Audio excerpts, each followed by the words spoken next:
کھیتی کی مثال دینے میں ایک حکمت بھی ہے. اس لفظ پر اگر آپ غور کریں تو آپ کو سمجھ آئے گی کہ کھیتی کرنے والا اپنی کھیتی میں اور کاشتکاری میں اور شجرکاری میں ہلکان ہو جاتا ہے. وہ نہ دن دیکھتا ہے نہ رات دیکھتا ہے. دن کے وقت سخت دھوپ میں کام کرتا ہے، راتوں کی نیند قربان کر کے سخت سردیوں میں رات کے وقت کھیتوں کو پانی لگا رہا ہوتا ہے.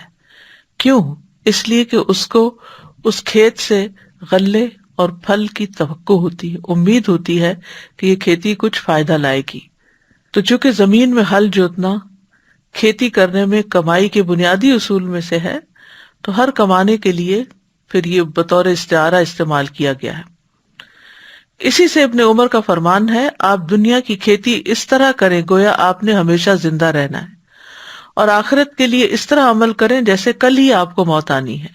یعنی اگر آپ ایک دن دنیا کی کھیتی نہیں کریں گے تو آپ کہیں گے کہ کل بھی وقت مل جائے گا، لیکن آخرت کے لیے فوری عمل کریں کیونکہ ہو سکتا ہے کل وقت نہ ملے. اسی سے نام حارث ہے. حارث کہتے ہیں کسان کو، تو کسان کو اس کے اس عمل کی وجہ سے یہ نام دیا گیا ہے. اسی طرح انسانوں میں سے بھی نام حارث رکھا جاتا ہے، اور یہ ایک سچا اور اچھا نام ہے.